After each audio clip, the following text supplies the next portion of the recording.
Hey everyone, welcome to the Week 8 weekly ranking show here with Jim Coventry. And we've been blessed with some Schefter early morning breaking news. Normally I'm prepared for that when it comes to NBA. You get the Woj bombs, or I guess RIP, the Woj bombs now anymore, with Wojnarowski now as the GM for St. Bonaventure. But we have some NFL stuff. And obviously, this is going to matter with next week's trade deadline. I think it's Tuesday that happens, but we're getting a few of these trades hot and heavy early on. We had the Amari Cooper conversation last week.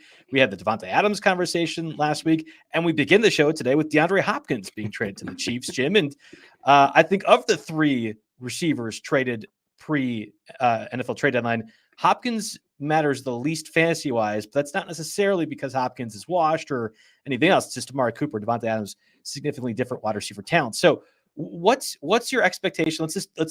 Let's take an overarching view of this. The Chiefs offense gets better with the acquisition of DeAndre Hopkins. Where does he slot in this offense? You know, the offense will be fun. It's not going to be a much different offense than we've seen. It's just we still don't have the explosiveness of Rashee Rice. That's the one thing. After the catch, he was very, very accomplished, able to make some bigger plays happen.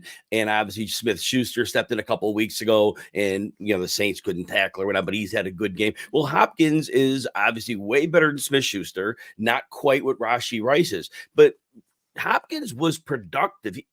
He started the season with a knee injury. First 2 weeks, he barely played. He had a 6 for 73 and a touchdown. He had a 4 for 54. This with a horrible, horrible Tennessee offense. He can still play. And so Hopkins is going to step in as a possession role, and he doesn't have to do anything special here. We're going to see these 2 and 3 tight end sets. We are going to see the Chiefs continue to maul teams. And I've said this before. Defenses can't deal with that heaviest of personnel and running it down their throats. They just can't do it. And ultimately, you can't put any resource to the pass. Hopkins can win contested catches all day long. And who better to put the ball on your hand than Patrick Mahomes? So DeAndre Hopkins can get a lot of catches. The yardage may not be monstrous, but you may see a lot of 8 catch for 70-yard games going forward. And I think he is strongly in the mid to high range wide receiver 3s in this offense. Interesting. Okay, so the way I envision DeAndre Hopkins, again, 32 years old at this point, the injury that you talked about, he had torn his, not MCL, there was something torn in his knee that he's playing with the entire season. So I don't think that goes away. Hopkins's game, even vintage DeAndre Hopkins, was never let's go crazy after the catch. This wasn't a slant that he's taken 80 yards George Pickens style. It's contested catch, using his body, just bludgeoning the opposing secondary that's on him. And his best game against the Packers, of course, this year was when you had Eric Stokes and Jair Alexander on him, 2 smaller corners. I don't think the Chiefs offense uses DeAndre Hopkins as a jump ball specialist. He's not running the slant routes that Travis Kelce or Juju Smith-Schuster or Rashee Rice run. I think Hopkins specializes in one thing. Now, the great part about Andy Reid is he typically uses his personnel to what they're best at. It's not, I'm going to fit them into my scheme. I kind of think Justin Watson gets bumped out of this offense, and there still is that Mecole Hardman, that Sky Moore guy that does that slant underneath stuff more. Or if you are opposing defenses, seeing the Chiefs are kind of signaling, hey, we're taking away speed off the field with Hopkins now out there, does the defensive outlook change, and therefore Mahomes gets to have the space open up a bit more? When you mentioned the slant routes, Hopkins can run slant routes. It's not anyone like he can run slant routes. Like, that's what I'm saying. So he's going to be, like I said, he's going to naturally transition in. And I just circle back to what I said earlier. This is a running offense. This is not a team that's going to sell out to stop the pass. This is perfect for Hopkins. Hopkins produced a couple of good games with that bad Titans offense, as I said. So he's going to be a target hog because Kelce obviously isn't consistently getting all the targets he gets. They're going to throw enough, but it's going to be a very narrow target tree. Xavier Worthy's going to get his couple of shots. He got way too many targets in the last game with Smith-Schuster out. Like you said, Watson does fade away. You're right. But even if Mahomes is throwing 28, 30 times a game, most of those passes are going to Kelce and Hopkins. So I'll just finish by saying I'm excited about his floor. I think his floor is going to be fantastic every week. Well, yeah, you're right. Because the floor for Will Levis was 0, because that Titans offense is one of the worst in the league. So by default, Hopkins, I think floor can become a 4-catch, 40-yard guy. Maybe you have a little bit higher than I do with it. I think Hopkins is still a good player in the NFL. He's clearly not like even the Cardinals, DeAndre Hopkins. I get that, but he's still a good player. Yes. I just think he's a good player for the offense, not necessarily a good player for fantasy, and might be one of those that you get frustrated having to roster. I would be trading high in fantasy right now off the name. If that is an option, if people are out there considering, I saw one trade in the chat here. Would you trade Chuba Hubbard and DeAndre Hopkins for Deebo Samuel?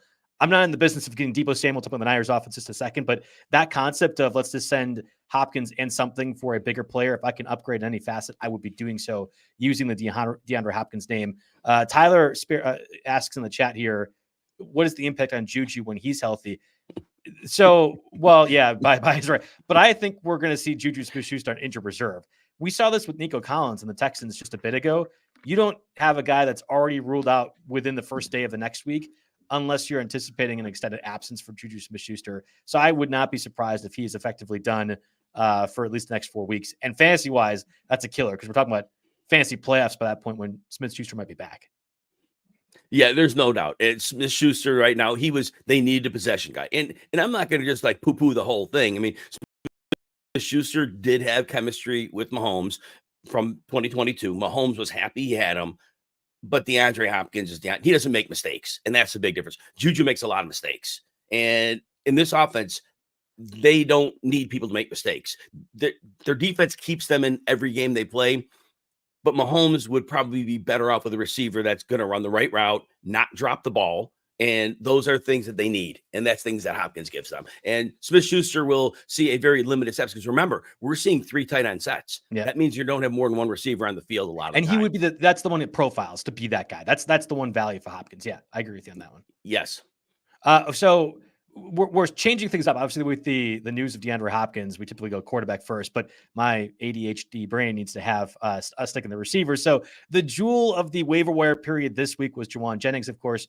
Brandon Ayuk done for the season. You had Deebo Samuel dealing with pneumonia. That's not like a thing that you get over necessarily. Now, supreme level athletes are different than your 85-year-old grandparents who might be succumbing to that kind of thing. I understand that, but it's not a cold or flu. That pneumonia is different. So I wouldn't be surprised if Deebo is out this week. The Niners, of course, on bye. And then we're officially in Christian McCaffrey watch territory. So Jauan Jennings, who didn't play last week, is an interesting pickup.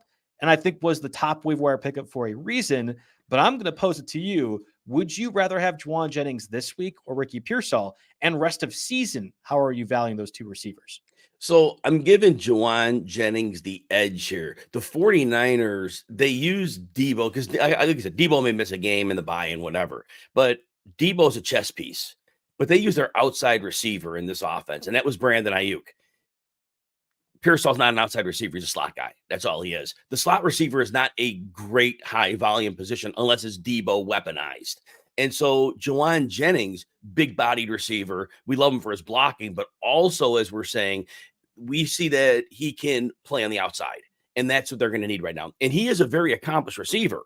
Obviously, he had that massive game, but he just was like held behind 2 great players. So in this scenario, and the 49ers defense isn't very good. They keep losing pieces as well. They're going to have to throw the ball. And even when CMC's back, they're going to be in like turbo mode to win games because they got to make the playoffs at this point. So Jauan Jennings, yeah, he's going to be a fixture in that offense, and he'll be the fixture on the outside. We're looking at a minimum of 5 targets, and we're looking at some games with 8 to 10 targets. And I with the run after the catch ability, I think Jauan Jennings, he can flirt with that low-end wide receiver 2 status. So you had high-end wide receiver 3 for Hopkins, low-end wide receiver 2 for Jauan Jennings. Safe to say that you'd rather have Jauan Jennings over Hopkins if you could have both on shallow waivers, whatever? Yeah, the 49ers, they were a run-based offense under Shanahan for a while, but they even, and then it's not just because McCaffrey's gone. They're really slanting more to the pass right now. I think that Shanahan's making some shifts in his philosophical approach, and I think they're going to throw the ball enough. And so I would rather go with the team that's going to throw. Remember, Mahomes isn't throwing a whole heck of a lot, and if they get leads with that great defense, they're going to sit on the ball. So I do think Jennings is going to be in more favorable game scripts, and that's going to lend to him being a better fantasy option with Ayuk done for the season than we'll see DeAndre Hopkins. Okay, yeah, I'm with you on that one again. I would rather have Juwan Jennings over Hopkins too. And if we're putting into that context, it's a no-brainer. Pearsall was worth picking up in your deeper leagues. I mean, he had 5 targets. He played 44 snaps effectively in his debut for the 49ers last week, and I'll be really curious to see if he gets integrated. Now, historically, you either are just going to boom as a rookie receiver or take your time. And in this offense, the idea was they didn't need to have Ricky Pearsall be a guy in year one. We'll have to see if the Niners choose to do so. Again, that week 9 bye kind of complicates things from a fantasy value. There was Juwan Jennings. We had Hopkins. Oh, go ahead. One more thing. And real quick, for this week, Pearsall's a nice play because, like you said, Debo probably doesn't play. We know Ayuk's not there, and maybe Jennings is still ramping back from that injury. So this could be one of those sneaky games. Pearsall could have one of his better games this particular week. There you go. And against the Cowboys, we'll talk about that other side of the matchup with Dak Prescott when we get to the quarterbacks. There was obviously DeAndre Hopkins. We had Juwan Jennings. And the other part of this was the unfortunate Monday night game with the Buccaneers. Mike Evans has it looked like a pretty serious hamstring injury. Been dealing with something almost all season long. Really suffers something. Will be out at least until past the week 11 bye. So you are not getting to use Mike Evans until week 12, possibly. And then Chris Godwin, effectively last few plays of the game, dislocated ankle. Buccaneers are going to lose anyway. We could have a whole other 30-minute conversation about what that should have been or how you're operating for the Buccaneers, but Godwin done for the season. So it's been Jalen McMillan as the top waiver wire pickup, and then you also have the Trey Palmers of the world mixed into that conversation. I kind of like Sterling Shepard in super deep leagues. And the default answer to this is, do you think Baker Mayfield can continue to produce the numbers that he had been with significantly less receiver talent? Because that's the answer to what everything else happens with the receivers. Man, I had Baker as a quarterback in a number of my fantasy leagues, and right now I'm not real excited about that. Yeah, the ceiling is gone. I mean, those 30-point games, those aren't happening right now. Goodbye to those. So as to whether you drop Mayfield, it depends. He becomes your number 2 if you have 2 quarterbacks. I don't think you can start him with any confidence anymore. As you mentioned, the receivers. All right, so here's the deal. All 3, McMillan, Palmer, and Shepard, when they've been on the field, have played about 30% of their snaps, not the team snaps in the slot. So we don't know like who's the slot guy, but I have to think, well, the one who would technically profile the best, and I don't think will be it, is Palmer. Palmer profile. I think Sterling Shepard is dangerous. He has only been a non-fantasy factor because of injury. Whenever he's on the field, he is an excellent NFL player. He can win. And in this offense, and I mentioned this in the preseason, Joe, you remember. You did, absolutely. I said the Liam Cohen offense, they are going to make sure that slot receiver is a weapon. And as good as Trey Palmer could be, Sterling Shepard is. And Sterling Shepard has real chemistry with Baker Mayfield. And so I think Sterling Shepard is the recipient here. I don't know if he's going to stay healthy. Can't tell you if he's healthy 2 weeks from now, but he's healthy right now. And he's been playing 65% plus of the snaps in 3 of the last 4 games. Yeah, that bumps up.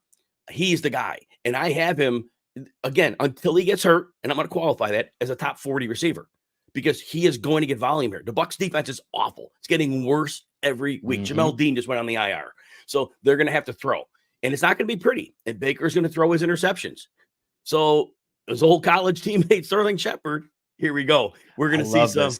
I love this because this is some higher level conversation because the obvious idea is Jalen McMillan, sexy rookie pick, was really good for Washington. Before Jalen Polk became a 2nd-round pick, it was Jalen McMillan on the college team along with Roma Dunze that was making that offense work. So everyone has that in their mind. The people that follow prospect stuff are like, oh, Jalen McMillan. There probably is room for that. Like if you believe Baker Mayfield will still continue to be low-end quarterback 1 or quarterback 6 range, it can't be Sterling Shepard and Cade Otton and the running backs that get Baker Mayfield that point. Like McMillan has to step up. So it's a worthwhile acquisition and probably the right one to be aggressive on right now because everyone else is. But I think you can sneak in, if not both Trey Palmer and Sterling Shepard, certainly Shepard more, the college aspect of things dating back to their time.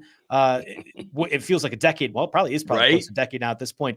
And if Sterling Shepard gets injured, the 1-for-1 replacement in my mind in the slot is Trey Palmer. So like it's possible that a Chris Godwin injury and the idea that Mike Evans will be out at least a month opens the door for 3 fantasy relevant receivers. And you could effectively get all 3 if you play the waiver wire the right way. Now, Jalen McMillan obviously is the outside guy in this. I think he has to play outside. But here's the one rub with that. Because Evans is gone for a while, Godwin did play outside sometimes. It wasn't like he was 100% in the slot. Well, McMillan's going to see often the best coverage, often the best corner. If teams travel a corner and they're on McMillan, that's going to be a little problematic. Yeah. So, and I think he's not that player that's ready yet to make the jump. I still have him as a top 50 receiver going forward because there's going to be volume. This team is, like I said, they're going to pass the football. So that's going to be a very important part of this. So McMillan is top 50 for volume. That means you're going to have up and down weeks. He'll have a couple good games. He'll have a couple real down, but that's where you're going to live it. But if you need receiver help in a deeper league, yeah, I think you consider rostering him and you play the matchups. That 25-yard pylon hole shot that Mike Evans, I feel like, has scored 15 times this season. It might be only like 5. That's not there with Jalen McMillan. That's not there certainly with Sterling Shepard. And Trey, I'm really kind of interested in Trey Palmer from the speed aspect, especially if he does play the slot. But you're asking a whole lot of him to do anything else besides that. So by default, if that successful play for most of the season is not there for the Buccaneers, I am more worried about the offense. The other facet for Tampa Bay, and this can be a Baker Mayfield conversation, this can be a Jalen McMillan conversation. If you have Mike Evans out for a month, Chris Godwin done for the season, and you have 3 really good running backs, who's to say they don't just do the Chiefs NFC style, throw out 3 tight ends and run the ball a bunch with Rachaad White, Bucky Irving, and Sean Tucker? I mean, like, the Buccaneers might be well equipped to say, hey, let's not throw our young guys out there and have to make them be Mike Evans and Chris Godwin 2.0. Let's just use our backs and this tremendous depth we have out of the backfield. In theory, it sounds like it would make sense. The one big difference is the Chiefs have really invested or drafted well on their interior offensive line. They really moved opposing defenses off the ball. And the Bucs, they're better on the line than they were last year. Their tackles are better than their interior. And so they've been getting good production in the ground game because teams were very worried about Chris Godwin and Mike Evans. You had to play defense to worry about them. Teams now, all right, we like Sterling Shepard. We like Jalen McMillan. They don't scare anybody. Right. I talked about this with the Bills in the offseason before they got Amari Cooper. Teams are just going to walk everybody down and say, you know what, Baker? Go ahead and beat us, Steve, because we really don't think these guys can consistently beat us. You don't have Mike Evans. You don't have Chris Godwin. So defense are going to compress the heck out of this thing. So the 3-headed backfield, Tucker will have a small part like he did. Like I think he had 5 carries left. So he'll have a small part of that. It's still going to be a lot of Bucky Irving, and it's going to be a lot of Rachaad White. But the room that they had to operate, I think that room is going to be gone now. And now we're really going to see if they're splitting volume and they don't have that space. Now we're talking and not as much bang for the buck. I love that. Yeah, again, McMillan, the top option, rightfully so. You got all the dynasty bros kind of push that name. And I think McMillan is a good player. I don't know if he can do exactly what the Bucs offense wants to be, but maybe that's not what has to happen. Maybe there's going to be some changes for it. We had mentioned Juwan Jennings again. I think the jewel of the waiver wire period, rest of season with Brandon Ayuk done. We'll see what happens to Debo. That will be one to monitor. And then I guess the other part from a fantasy perspective from yesterday was the fallout of Deshaun Watson effectively being done for the season now with the Achilles tear. We're going to get to the quarterbacks and the rankings specifically for the Browns, Cedric Tillman, Elijah Moore, David Njoku in just a second. But reminder of folks that we do obviously have a YouTube channel here on RotoWire. But doing a ton of different content. You have the NBA stuff starting up for the RotoWire YouTube side of things. We have college football still going on. Like overall, our YouTube platform has been insane right now. It would be fantastic if you could like and subscribe.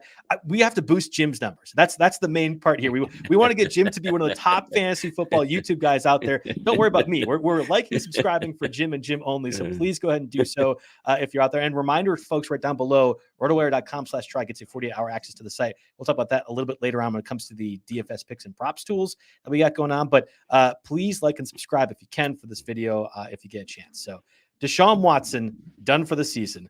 I do a weekly betting article for the site. I'm one of the top against the spread right now, Jim. At least my I think we're like 16 games above 500. It is one of the things I care about most right now. I'm very focused on that.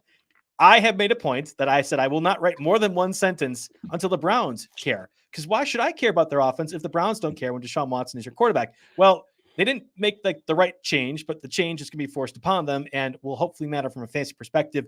Yeah, Jameis Winston effectively coming in as the starting quarterback as the emergency number 3, with Dorian Thompson-Robinson also getting injured, and Winston now listed as the starter for the Browns offense. Winston had to be the starter when Watson went down. He had to be. Now, here's the thing that the narrative I'm going to spin, and I believe this is what is going to happen. Nobody else is going to talk about this. But when the Browns brought in Deshaun Watson, they abandoned Kevin Stefanski's offense. And we remember when that offense, even with Baker Mayfield for a while when he was healthy, 2 tight end sets, run the ball out of that, run effectively. Most of their line is back. They're without Wyatt Teller for a little longer, but everybody else is back. And they're going to take play action shots out of the heavy personnel. Jameis Winston could do that. And with Watson, though, they shelved it. It was a 3-receiver set because they paid him money. They had to justify the contract, and they abandoned Kevin Stefanski's offense. We're going back to the 2 tight end sets. They just brought in Jeff Swaim a couple weeks ago. Now, it's funny they brought him a couple weeks ago because the injury to Watson didn't happen until last week. Swaim's like 260, but now they have 3 tight ends on the roster, and they definitely can go heavy here. That's going to help Nick Chubb because there's going to be a Nick Chubb-centered offense. Looked good in his debut. Got some carries. I think he's going to expand each week. But Winston's going to have an opportunity with play action. Cedric Tillman had a lot of targets, had some production. He's going to be the outside top guy. I think Jerry Jeudy's going to be the clear number 2. I think Elijah Moore's going to kind of fade away here. I think his snap share is going to go through the floor because Tillman's a bigger body guy, 3rd-round draft pick of last year. Yep. Loved his profile coming out. He does profile as a guy who can be a chain mover plus. He can do beyond that.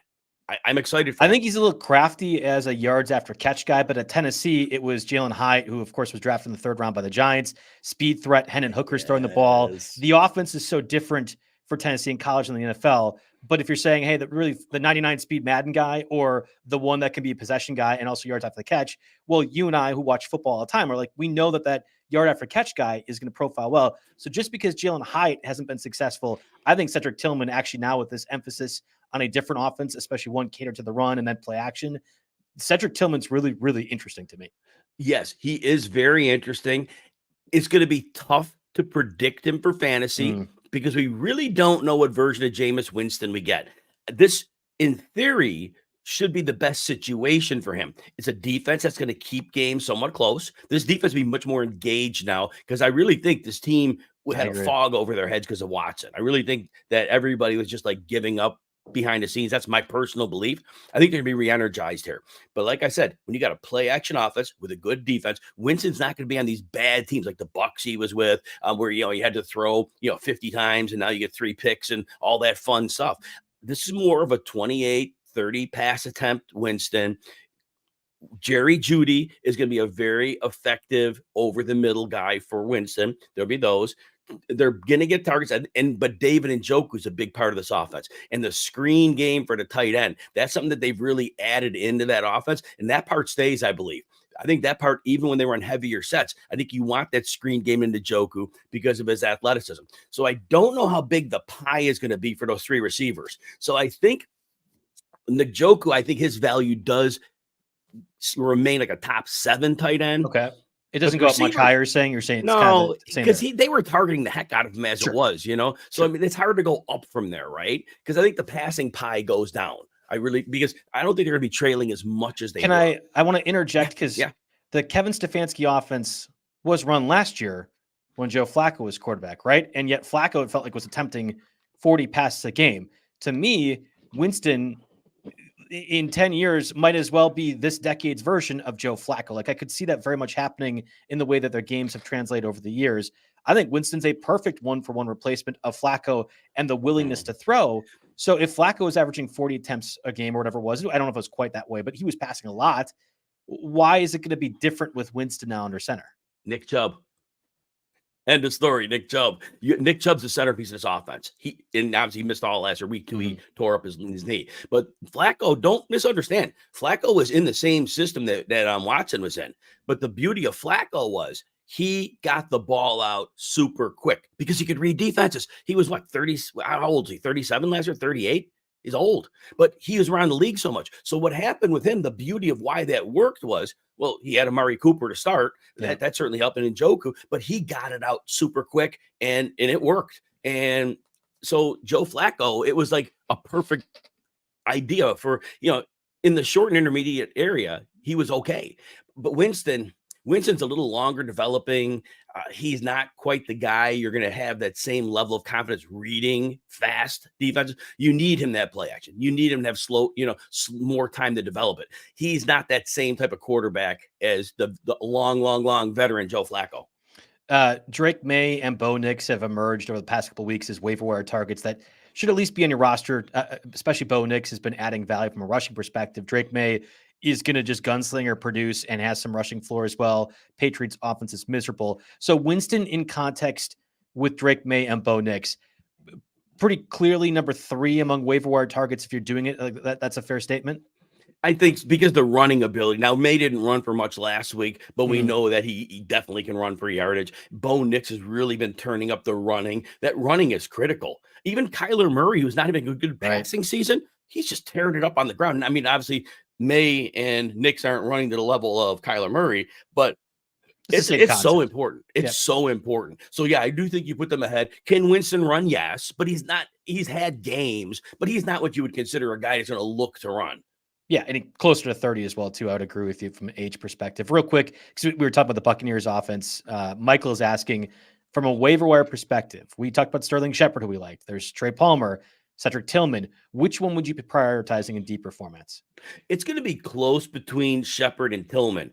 I think because the Bucs are going to have to throw so much because their defense is so bad. I think the volume is going to be heavy. Now, the injury risk is always very real with Sterling Shepard, but he only has to stay healthy for like a half a season. Now, cross your fingers, knock on something. But so I would put Shepard a little bit ahead, but I think that Tillman is really close behind him. I just think, again, I think there's going to be games where they can run the ball a lot more and they're not going to have to air it out as much. That's why I put Tillman behind Shepard. That's my main reasoning. All right. And then third is Palmer.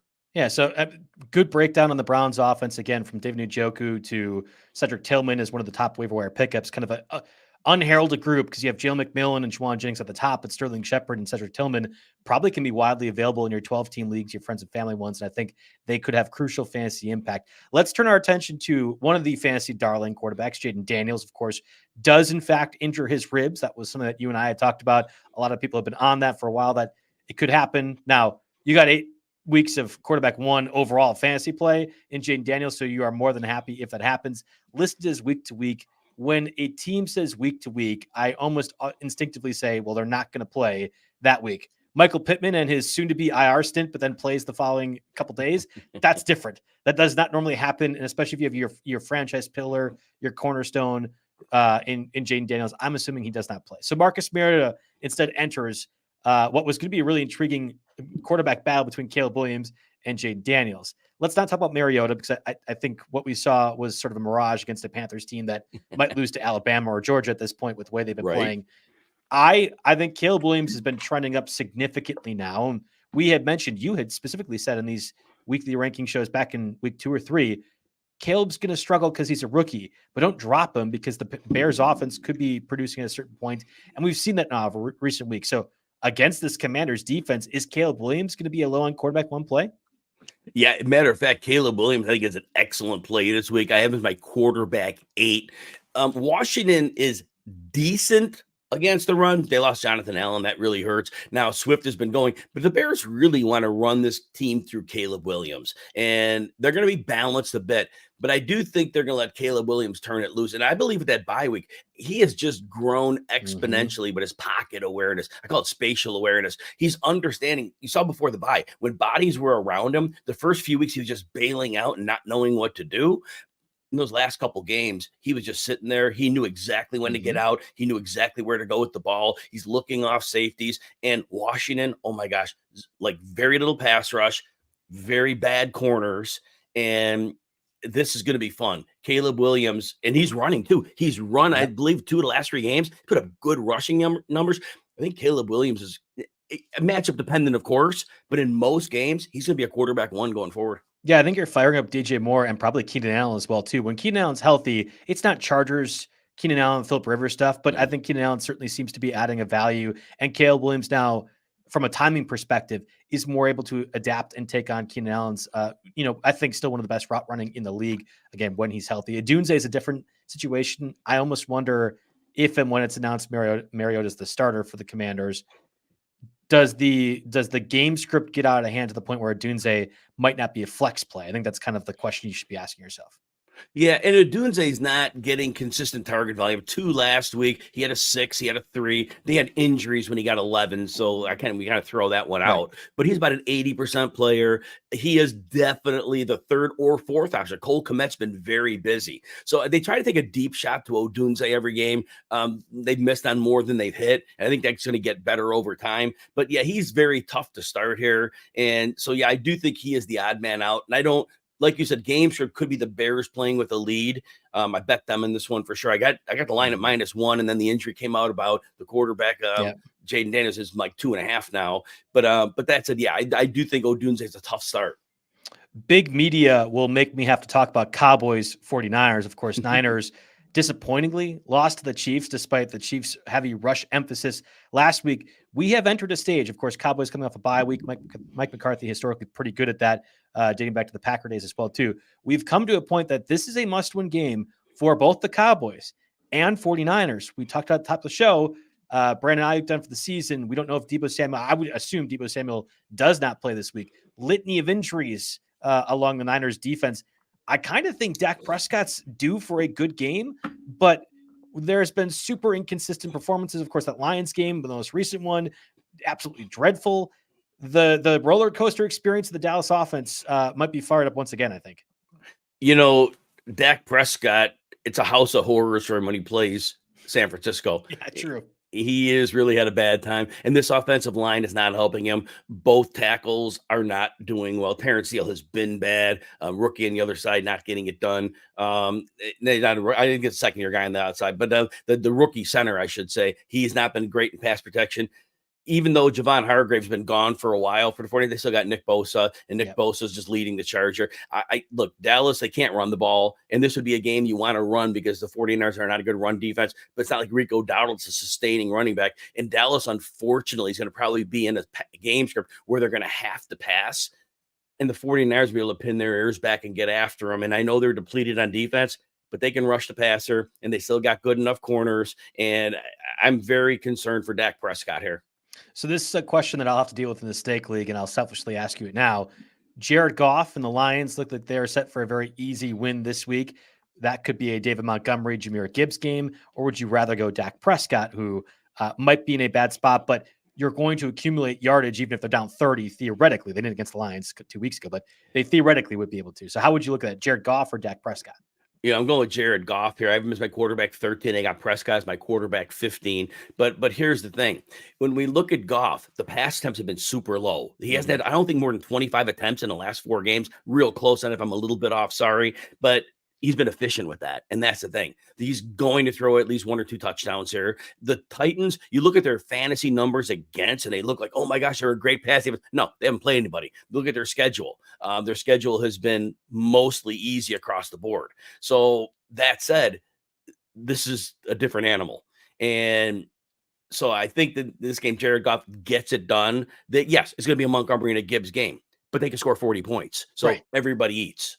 Yeah, the one concern I'll be is, it's midway through the second quarter and Levis is throwing a pick 6 or Mason Rudolph has, and the Lions are up 24-0. Oh, okay. I guess we're going to just see Jahmyr Gibbs and Montgomery both touch the ball 40 times total. It'll be a lot of fun, but that's the one. I think it's close. I mean, Dak Prescott will produce even if it's going to be bad circumstances for it. So I see in the chat a lot of people posting not so much start questions, but do I roster, do I trade questions? That's great. Love that stuff. Possibly not the time. We're going through the weekly rankings part of things and kind of not rest of season things, but Jim Coventry at NFL, a fantastic resource for you in anything, but certainly something that you can always reach out to have some of those questions answered. And again, Jim does a weekly start sit show on Sunday morning, 10 Central, 11 Eastern. Is that correct? Yeah. Perfect. Okay. And he'll be on for about 15 hours. I kid. No, it's only 2 hours, but tries to give you every bit of information that you can for those. And we'll actually give you detailed responses, not just yes, no, shaking you the head. You would think Jim is maxed out talking wise at the end of every Sunday, but he still gets you set for those 2 hours every single Sunday morning. And then reminder to folks, we have launched the new RotoWire Picks app. It is out there. It offers recommendations and predictions for fantasy pick'em and player props on platforms like Prize Picks, BetMGM, our sponsor Underdog, much more, covering every sport: basketball, Starting up right now, Underdog boosts happening every single day. It seems like it's free to download on the Apple and Android app. Sign up within the app for the subscription to unlock all the features for that. And existing RotoWire.com/DFS pick subscribers also get instant full access with their login. Check it out on the stores right now. Search RotoWire picks in either the Apple or Android stores today. So from a running back perspective, and the emphasis has been on the receivers, and rightfully so. We had just talked about the Cowboys. I still think they should trade for Travis Etienne. But right now, Travis Etienne is on the Jacksonville Jaguars roster, did not play last week in London. Going against the Packers defense, which actually looks like a defense. I've been plagued by Mike Pettins and Joe Barry's over my entire fandom. I love Jeff Hafley. I might propose to him at this point. He's been amazing. Thank you, Jeff Hafley, for changing my life. But it could be different this go around. If Etienne does not play like he didn't last week, and Tank Bigsby is your number one starter for Jacksonville, how do you have Bigsby ranked against this Packers defense? Yeah, Tank Bigsby. 2 weeks ago, we were worried because Dearness Johnson was involved early in the game in the red zone, and then we saw when Etienne came out, it was Dearness Johnson playing like 64% of the snaps. Did not know what to make. That made me very nervous. Well, Bigsby kind of proved things by stepping in, and last week he took over, and he had another big game. So right now, look, I have him conservatively ranked as running back 30 in a very good matchup against the Packers. But when I put my weekly, like on the start sit, I put green on some players. Green means there's upside. So I'm going to rank him at 30, but there's real upside here. If you could squeeze him in as a running back 2, you do it. If you could flex him, that's even better. But I do think this is an optimal matchup because Green Bay has been giving it up on the ground. Bigsby runs really hard in most games. He's been very successful. Obviously, Dearness Johnson is seeing some work at the goal line. It's a little bit of a concern, but Bigsby's also worked in there as well. So I do think you look at him positively in this game. Etienne most likely misses. I would assume he does not play either. Yeah, that's the language we've gotten. And Bigsby is a bit fumble prone. Packers defense, everyone seems to be peanut punching the ball out of everyone. It seems like at this point for the Packers defense. So one of those things I'd consider. I think there's going to be a lot of offense, actually. I think Brian Thomas scares me a little bit as a Packer fan because he's been electric, and Lawrence does have the connection with him right now. So something to consider if Bigsby does a Joe Mixon replica of last week and just bludgeons the Packers defense. That might be an interesting play from a flex perspective. Let's flip it around because Josh Jacobs now has at least 17 touches in each of the past 3 weeks. He got a receiving touchdown for the first time in his career. The Packers offense was absolutely force-feeding that one on 2 consecutive plays. And Jacobs has been rushing the ball pretty well. Jags are bottom 10 against opposing fantasy running backs, and yet you had him like a running back 18. Why are you hating on my guy? It's just he needs a touchdown to cash, and he hasn't had many of them, and that's been the problem. On a PPR points per game, Josh Jacobs is the running back 24 this year. I'm putting him above. I'm putting him 6 spots above where he is for the season. Look, he's a very good running back, and he's getting some volume, but it's hard to the players I have ranked after him, like James Conner. How do I put Josh Jacobs ahead of James Conner? Right, Conner has a couple bagging, but he's been rolling 100-yard games, from scrimmage, and players like this. And James Cook has been a little down, but we've seen the upside with him. Jordan Mason is a cake matchup. Kareem Hunt is. Again, their whole 18 men on the offensive line are bludgeoning opponents. So it's a numbers game. But what that means for Josh Jacobs is he's a strong running back too. He's in that bucket. You're not rostering all these guys, but he's in that bucket of those players, and you have him in that group. So yeah, you're very confident and comfortable starting him as a strong running back too. And he's a guy I might put the green tag on Sunday too, saying he has upside, because I do think they could score so many points against the Jaguars. It could be a multi-touchdown game for Josh Jacobs. Yeah, well, and he's been knocking on the door. There's been a lot of holding calls coming back early on this season. The red zone opportunities theoretically more there. I don't know if Marshawn Lloyd will get activated off of injured reserve this week. There's talks that he could, but I think Manuel Wilson's been a really good backup, and that's one of those. I don't know if they'll mess with the usage too much. Jacobs is going to be due for one of those 35-point fantasy games. It's going to happen. I don't know if it's against the Jaguars this week or somebody else. And again, I kind of think offense on both sides for Green Bay and Jacksonville. Final running back question from a weekly rankings perspective. You had Jaylen Warren return now. It seems to be much healthier for the Steelers offense. Might not help those who were trying to draft him in round 9 as if he was going to be a running back play, but that could impact Najee Harris. Now, the upside for both these players Russell Wilson has seemed to dramatically lift the floor up for that Steelers offense. Is Najee Harris a guy that you'd be considering playing as a running back 2 or flex this week? Najee Harris, I have him as my running back 29. The Giants are good enough against the run. I don't see them as a cakewalk. Dexter Lawrence in the middle of that defense, it makes a difference. And where does Harris do a lot of his running? In the interior. Yep. Dexter Lawrence is like a game wrecker, and the interior Steeler line's a bit of an issue. So I think that there have been some favorable matchups. Like last week, the Jets are terrible against the run. We think of the Jets and we think, oh my gosh, it's a tough defense. No, you can run all over them. And then Najee had the big game against the Raiders. It was 2 straight 100-yard games. But we even go back to Dallas, 14 for 42, Indy, 13 for 19. So I have Najee ranked a little bit lower here. I think the Giants are much better than the cake matchups they've recently had. So you flex them, and you hope he gets in the end zone. But realistically, I think this is one of those matchups where the last 2 games are going to kind of be a market correction here. I don't know if Brian Burns will play, and I know he's banged up the past couple weeks. That might make my decision a little bit easier if I was trying to flex Najee Harris. Like if Brian Burns, you have to check his stats if you are considering the Steelers backfield at all. So definitely, I think a definitely good call that the Giants are no pushovers, even though Saquon Barkley went nuts. That's Saquon Barkley. Saquon. Right. I love it. I have seen, and I have been asked so many questions relating to Sam LaPorta. That's the new Mark Andrews. And Mark Andrews was getting questions asked even 3 weeks ago. And now Mark Andrews is finally playing well.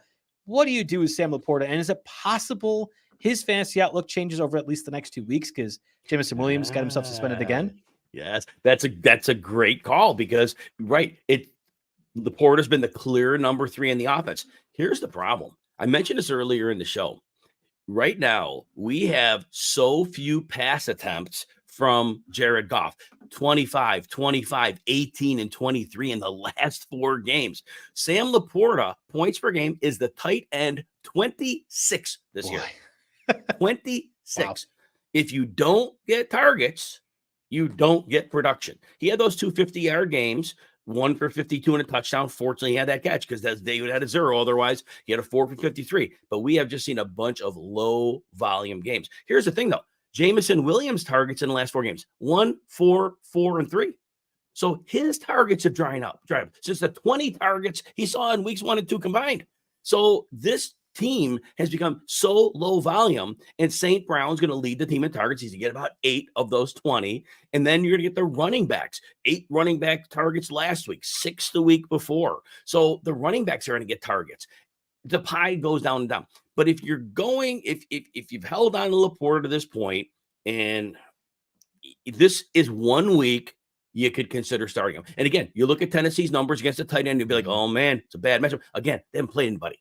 They had a very easy matchup. This is a neutral plus matchup.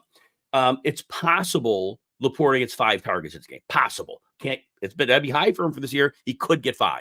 And if he gets 5, he probably does okay for fantasy, but he's risky because there's no guarantee they're going to him here. He is not a focal point of the offense. Cade Otton, you'd much rather play over Sam LaPorta, right? Well, yeah, because obviously the last 5 weeks now, Otton has been very good for fantasy. The one game he didn't have 40 yards, he had a touchdown. Yeah. And so, he is obviously going to be a focal point now with Evans and Godwin gone as well. And defenses are not going to say, we got to take Cade Otton away. They're not worried about him. I mean, he's not a big play guy. So that's not somebody you're like, oh, man, he's not going to be game planned against. So Otton should continue to have a really high floor. I would be surprised if Otton didn't get 6 targets or more in this game. I would too. And so given that, volume's king in fantasy football and target volume.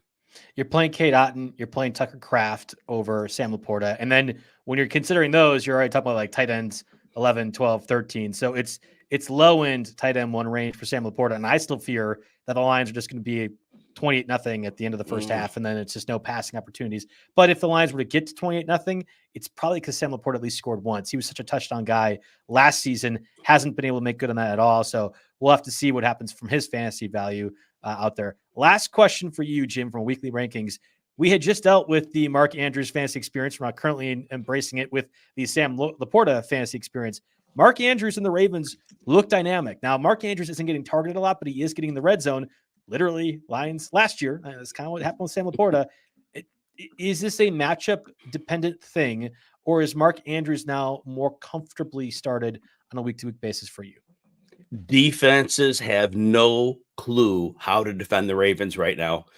You can't be too aggressive, like charging and blitzing, which they did let Todd Bowles do last week. Runs around. Right, Derrick Henry or Lamar are going to run the ball down your throat. You've got to worry about the run because that's what their explosives often come out of the run game. But then because defense got to really respect that, now we see Rashad Bateman for a deep touchdown. Well, Mark Andrews, yes, he does have 4 touchdowns in the last 2 games. He should have had one 3 games ago against Cincinnati and had 4 for 55. Lamar Jackson had him wide open at the 5-yard line. He threw it about way behind him, reached back, he caught it, and he tried to fight his way in and couldn't get it. It was an easy walk-in touchdown. It should be 4 touchdowns in 3 games. And right now, Andrews is open. And look, Lamar Jackson still loves him, and he's throwing those other tight ends. But he knows in the red zone, I look for Mark Andrews, 4, 4, and 5 targets in the last week, but they're high leverage targets. And he is the seam stretcher of those tight ends. And the seam is getting more open by the week because, again, defenses have no clue as to how to handle this offense. And I think they're going to keep scoring boatloads of points. Now, they play the Browns this week. The Browns could be a little bit rejuvenated here. But I still don't see them coming in and slowing this offense down. This is an offense that's just humming along right now. I don't want to put the Bartle jinx on the Ravens. Our good friend John McKechnie, diehard Ravens fan, will be very upset that I'm going to cautiously make this statement. I had made the case on one of our RotoWire YouTube channel videos that we had going up every single day, by the way. Please like and subscribe for Jim only, not for me, just for Jim. Just like and subscribe for him. I wanted Chris Godwin and I wanted Rashee Rice at various points in the season. Those are my pound the table, go get guys. I pounded the table for Brock Bowers too. So I guess if you have Brock Bowers, just beware. The Bartle stink is very much on you because Godwin, of course, done for the season. Rashee Rice done for the season. I don't know what the answer is for the Ravens offense. You can't play close because then you get Rashad Bateman beat over the top, and Lamar Jackson throws a beautiful ball right up there for 50 yards. Zay Flowers can do the same thing. The Ravens could be in the market to get a receiver too, given their Super Bowl aspirations, right? Like, think about what could happen with a trade deadline aggressiveness from Baltimore, given how they're normally good at that. You can't play backwards, right? You can't give like some space because then it's Mark Andrews eating it for 6 yards. Lamar Jackson does a little juke thing for 5, and now you got walk down the field, 12 plays, 70 yards, and touchdown. And then the defense, while the Ravens gives a lot of points, if you're literally unable to stop the offense, that eventually wears on you. Like, you can't be as good offensively as Baltimore seems to be over the past 4 months. I'm sorry, 4 weeks, not 4 months. That'd be crazy. Lamar Jackson would be one of those guys that I would give up everything to get right now because I think he is a lock and load quarterback 3 floor every single week. And the more injuries seem to happen, whether it be Baker Mayfield, who's now kind of out of this equation, not by his fault, but everyone else, it's just one of those things. I would look at hey, you got Lamar. I see you have Jared Goff. Are you sure you don't want to trade Lamar for like receiver 2 for a team? Like, I would be looking at that in your leagues. I love that Ravens offense. I don't know what you do to stop it right now. No, like I said, there's literally nothing. And if they added a receiver, I mean, wow, just don't know what to do at that point because Zay Flowers is a very good player. Is he a superstar? No, but it doesn't even matter. And Rashad Bateman, I still think he's, ordinary, maybe a little better than ordinary. And they're getting this production because, again, there's just so much space. If they brought in like somebody with some real playmaking ability, they don't need to do it. But remember, the Baltimore defense is not good. Especially the pass defense. Their run defense is great, but their pass defense is not good. So if they get in the playoffs and they're going to be in some shootouts, that offense is going to be able to hang with anybody. It's going to be fun to watch. But yes, bet on your Ravens. Even like a Christian Kirk. And I would say, like, if you're trading Christian Kirk from Jacksonville, it's like a 3rd or 4th round pick, somewhere in that range. I don't know what Jacksonville does next year. Certainly Doug Peterson won't be around. I would assume Trent Baalke won't be either. Maybe he doesn't care about getting draft picks. Like, they need their jobs right now. They need their players right now. They're not going to have their jobs next year. So whatever. That might be an owner mandated type of deal. But Christian Kirk protects you on Zay Flowers. Like, if Zay Flowers are getting injured, Kirk can do that too, but also adds a vertical element to the offense that maybe you aren't going to have with your Tylan Wallaces of the world or wherever else at wide receiver 3. Just something to keep in mind. If you can get Lamar Jackson, the Bartle stink is on him. I understand, but Lamar Jackson might be one of those that rest of season literally is the difference maker at the quarterback position. We know that matters a lot from fantasy. So that does it for us in this edition of the weekly rankings with Jim. Back in next week around the same time. Thank you, everyone, for listening.